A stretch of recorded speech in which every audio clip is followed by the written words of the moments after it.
This is Football at 4. And Football at 4 is powered by the Inside the Birds podcast. And, of course, Football at 4 is brought to you by the Ocean Casino Resorts Gallery, Bar, Book, and Games, which is where we are currently right now at this moment. Mike and Ryan live here, you out there. Geoff Mosher is in the house today for today's edition of Football at 4. We got a lot of stuff going on, a lot of questions coming in. Our listeners have been asking Eagles questions all day today for a pair of tickets. We got 5 pair of tickets, Ryan. Ooh. 5 pair of tickets to go see Tyler Hubbard, formerly of Florida Georgia Line. He's performing here at Ovation Hall on August the 26th. And all you need to do is send in a question or a concern. And in the text message at 609-403-0973, include FGL, tickets, Ocean. Let us know in some form that you want to be considered for those tickets, and we'll pick 5 winners at random at the end of the show. We got a ton of people texting in questions, so listen to see if your question gets answered by the one and only Geoff Mosher in the house. What's up, Mosher? What's going on, Mike? Obviously, we are winding down here of training camp. Got a big preseason game coming up on Thursday. Nice joint practice that I'll be at tomorrow. And then, we get into that phase, and it feels like it's over as quickly as it begins, where everything kind of shuts down, where you don't get the open practices. And pretty soon after that, though, then it's 53-man decision time. Well, 53-man decision time is starting to take some shape. We saw some decisions over the weekend. We saw some more roster movement over the weekend. So let's take a look at some of the big decisions and start with the decision that Ryan and I were kind of going back and forth on before you came on, and that's the backup quarterback. Is this something that is just a media fan conversation, or do you think that inside that Eagles quarterback room that the coaches are saying, we might have a problem here? Well, the answer is it's probably – it could be somewhere in between. I wrote about this on InsideTheBirds.com last week because you could feel it coming. I don't see any competition between Marcus Mariota and Tanner McKee for the number 2 job. They're as nice as McKee has looked in the games, it doesn't even get that many practice reps, right? I mean, Ian Book has been there. There's just not a big enough sample size to just say, all right, this guy – is better than we thought. He's our backup quarterback. He's going to go in and win games for us if Jalen Hurts were to get hurt. That's just not a realistic way of looking at it. But that also doesn't mean that Marcus Mariota is really impressing them and they're just going to give him all the time in the world. As I wrote in the story, if Marcus Mariota continues to play poorly, and I do think it's not going to be a decision they're going to make in a week or in a week and a half. I mean, they're going to have to see this thing through. But if he really continues to play poorly, turn the ball over, not have any rhythm with the offense, then what they'll have to do is find another veteran backup cornerback, either via the trade market, street free agent signing, something like that. If you remember a couple of years ago, they had Joe Flacco in camp, and they weren't even disappointed with Joe Flacco, to be honest with you. They liked what they were getting out of him as a backup, but they had the opportunity to go get Gardner Minshew, and so they did, and then eventually during the season they wound up trading Flacco to the Jets, right? That was just being opportunistic. Here, they may have to answer their number 2 quarterback situation or backup a little bit sooner, and again, that would be because they just felt that Marcus Mariota could not step in and win games for them, but it would not just be Tanner McKee as the guy that they're going to promote right then and there to back up. Too important a position for them, for this franchise, and for how they view the quarterback position for them to do that. It would go against everything that they've said. So as I kind of talked about, I mean, aesthetically, he has not looked good, but he has won his fair share of games. And you kind of nailed it, is if you're a team that has Super Bowl aspirations, even if you think Tanner McKee has looked better, you just simply cannot turn the team over to a guy who's never played a professional football game before. Right. It's almost 2 different conversations. You can acknowledge that Marcus Mariota is not having a good camp, and this is a problematic spot for the Eagles, but that doesn't mean the answer is you just put Tanner McKee in there and call it a day. You really just have to do what you can do to upgrade the room if you feel like the room needs to be upgraded. And it does. I mean, it could. I mean, Marcus, they're going to give it time. He has certainly performed poorly. There's no question about that. I was not a critic per se of signing Marcus Mariota back in March or April, because I know the Eagles needed a backup quarterback and Gardner Minshew went to the Colts, right? But I was critical of the player. I had some doubts based on what I watched last year, and you're seeing it now with the Eagles. Last year with the Falcons, I just happened to watch some Falcons games and key in on it. He was missing wide open wide receivers, not under duress, especially guys like Kyle Pitts, by, sometimes 5 to 10 yards. The same way he missed Grant Calcaterra and just sailed that thing over his head about 10 yards for the interception the other night against the Browns. I saw a lot of that last year against the Falcons, and I was surprised by that. And it made me think that he's really starting to regress as a quarterback. And then, of course, he went through what he went through leaving the team at the end of the year and everything like that. And I just don't know that you're going to get lightning in a bottle with Marcus the way you've got it with either Nick Foles or what you got with Gardner Minshew, against the Jets 2 years ago. I don't know if he can win you games, Mike. I'm not 100% sure he can against really good teams. Well, real quick, I mean, are you asking your backup to win you games or just give your team a chance to win the game? Well, I mean, at the end of the day, you need to make plays on third down, right? You need to make passes. You saw what Gardner Minshew could do against the Jets a couple of years ago. Granted, that was a terrible team. But even last year, I know he went 0-2, right? He played much better. He played a terrible game against the Saints. Played a much better game against the Cowboys, had a couple of picks. I mean, one of them was the one that bounced off Wes Watkins's hands, right? So, but in that, in that game, he threw the ball well. You're asking your backup quarterback to step in and be able to win games. Yeah, in this offense, you're going to have to make throws, and you've got great receivers, and you're going to have to make third and middle and third and long throws on times against good teams. They need a quarterback who can do that for them. Mosh, what's up, man? Let's go to the other side of the ball for a second, and I want you to elaborate just on the linebacker, depth chart, what it could shape up to look like, starters, of course. But let's start with Nakobe Dean, because I'm really excited to watch Nakobe Dean now in a big role as a starter, as hopefully, an anchor of this defense. We've seen glimpses of his talent and his potential already in these meaningless preseason games, but elaborate on Nakobe Dean and just that position as a whole and how it will shape up. So, Ryan, what Adam and I have consistently been told about personnel people who have evaluated Nakobe Dean, both in college and then saw a little bit of him last year, is that he can be a really good player if you keep him clean. Right? He's not Jeremiah Trotter, who's going to take on a 320-pound guard, knock that guy on his ass, and then go get the running back or the quarterback. He needs Jordan Davis and the big guys in the middle up front to keep those linebackers off him, because he's not a downhill kind of guy. Side to side, rangy, smart. He has everything you want as far as today's linebacker, being able to run all over the field. But if you start getting guys in his face, big offensive linemen, you're going to, suffer the consequences of him not being able to get around that, make the play, or B, you're going to start putting big bodies on him, and it's going to wear his body down. That is why he went into the third round. Questions about wear and tear, the body holding up. He's not the biggest guy in the world. So as long as Jordan Davis and Jalen Carter and the big guys in front are doing what they're supposed to do, then Nakobe Dean can probably step into this role, be Nakobe Dean, flourish, and maybe be one of the best Eagles linebackers in a long time. But it's got to be a symbiotic relationship. You're not going to ask this guy to go out there and be some kind of 80s, 90s beast linebacker, or even like a Fred Warner for the 49ers, guys who are just bigger, stronger, a little bit more physically fit to take on blockers. He's got to have that help and be kept clean. Moshe, we got listener questions. We've been asking the listeners to submit questions all day. They're trying to win tickets to go see Tyler Hubbard from Florida Georgia Line, formerly of Florida Georgia Line, here at Ocean. So we got some listener questions that have been coming in throughout the day for you. Somebody asked, do the Eagles need to go out and get a starting level safety? How's that safety room materializing? Because it seems like over the weekend, a new name has entered the fray.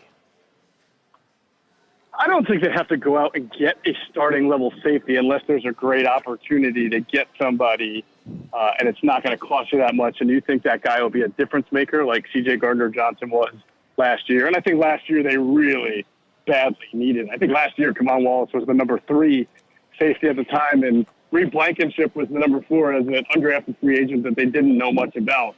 You've got Reed in year 2. He's clearly a starting safety. Terrell Edmonds is a guy who has a lot of experience. He's not the greatest safety. He's a box safety, not the greatest coverage guy. But the Steelers, for 5 years, had him in their defense and have produced some pretty good defenses. So you know what you're getting with Terrell Edmonds. Sidney Brown is going to get on the field. May not be a starter right away, but he's going to get on the field, whether they're playing big nickel with 3 safeties or just in, certain situations where his athleticism can shine through. And those will be your top 3 safeties. Yeah, you could absolutely go out there and get a better player than someone like Reed Blankenship or Sidney Brown or Terrell Edmonds, but what's it going to cost you? Is that player going to be available? Those are all questions we'll have to see after, as we get closer to the waiver cutdown day. But, clearly it's not the strength of the team, but it usually isn't, not since, they had Malcolm Jenkins. So we'll just have to see there. But I don't feel like they need to go out and must have a safety the way they needed it last year when it was clear that Anthony Harris was no longer a guy that they felt confident in starting. And again, Reed was just a rookie, and they just, Kavon was your 3rd guy. And, I don't even know if Kavon Wallace is going to make the team this year. So I think that they're a little bit better as far as, having some guys who can step in and be able to play. And it's just not going to be, I don't think, a position that you're going to say, man, the Eagles are great at safety. Glenn in Northfield's listening on the app and messaged us there and asked, Mosher, what's your opinion of Ellis and Cunningham's as linebacker? He says, I think some of their lack of coverage will be covered up by the strong pass rush. So Ellis, Cunningham, are they battling to play next to Dean? Yes, but maybe not for the same role, Glenn. I'm of the firm belief that Nakobe Dean and Zach Cunningham will be your starting linebackers or your first down linebackers, short yardage linebackers. When you're in nickel, but you need a little bit against the run. When you need to stop some run or you're worried about the run, you're going to have Zach Cunningham in there. When you're not, when you're in a pass mode and you're in nickel with 2 linebackers, which, by the way, they may not be in a whole lot of. They may play a lot more dime. But if you're in nickel and you need 2 coverage linebackers, it would probably be Nakobe Dean and Nick Morrow or Nakobe Dean and Christian Ellis. Something tells me it'll start off being Nick Morrow, and if it's not working so hot for the first 3 or 4 weeks, then maybe you'll see a change over to Christian Ellis. We'll see. Another question from Carol. She wants to know, Mosher, do you believe from what you've seen that the Eagles' defense this year will be better than last year's? So it's a great question, Carol, because let's not have that conversation, are they better or worse? Let's talk about where they can be better, and I think they will be better, because we already talked about some areas where they won't be, Obviously, you don't have C.J. Gardner-Johnson, who's a true playmaker at safety, so they're probably not going to be as good at safety. But look at their run defense. I mean, Javon Hargrave, we talked about this a lot last year. Javon Hargrave was at many times a liability against the run. He was very sack happy. It almost felt like he was playing in a wide 9, which, by the way, the 49ers play a lot of wide 9, so that signing made sense for them.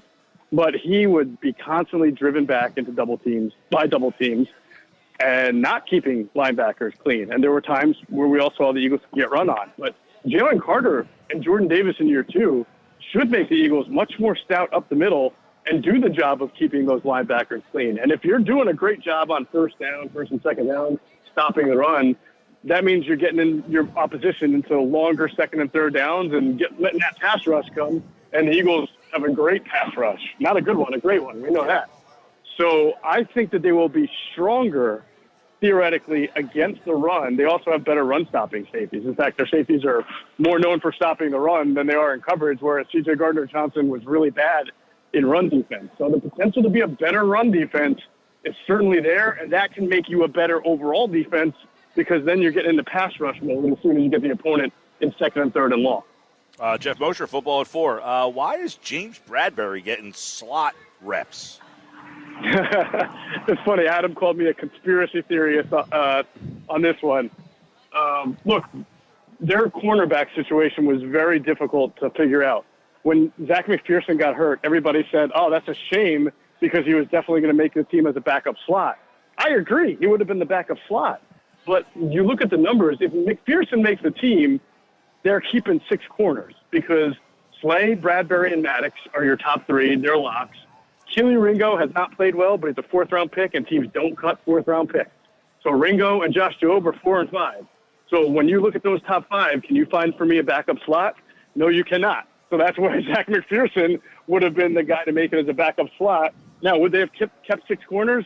That's where my conspiracy theory comes in. Mike and Ryan, we've seen Howie make some very interesting moves. Avonte Maddox is a guy who's been hurt a lot, and you wonder if maybe Howie was thinking, like, could he make a trade there and, trade Maddox? Does he cut Maddox, who's been hurt a lot? A couple of years ago, they were on the fence about Isaac Seumalo, who had years and guaranteed money left on their contract. They had Brandon Brooks. They drafted Landon Dickerson. And there was some talk about, are we really going to go forward with Seumalo knowing his injury history? But they did hold on to him. And he wound up playing out the length of his contract. But I'm just saying you have to take these things, contract, all that stuff, into account. Because keeping 6 corners, to me, is absurd. I don't think the Eagles have ever kept 6 corners. And, they go heavy at other spots. So, sorry for the car noise there. But they go heavy in other spots. It's hard for them to keep 6 corners if that 6 corner isn't like a punt returner or a kickoff returner. While we're on the topic of a full room, running back room, Geoff Mosher, Trey Sermon, what's up with Sermon? A nice preseason, but I think as Andrew DeCecco worded it in an article on InsideTheBirds.com, an uphill battle Sermon still faces. Yeah, I mean, it is. Right now, you got Rashad Penny, you got DeAndre Swift. There's nothing that indicates that they're not going to be on the team. That's 2. You got Kenny Gainwell, of course, is going to be on the team. That's 3.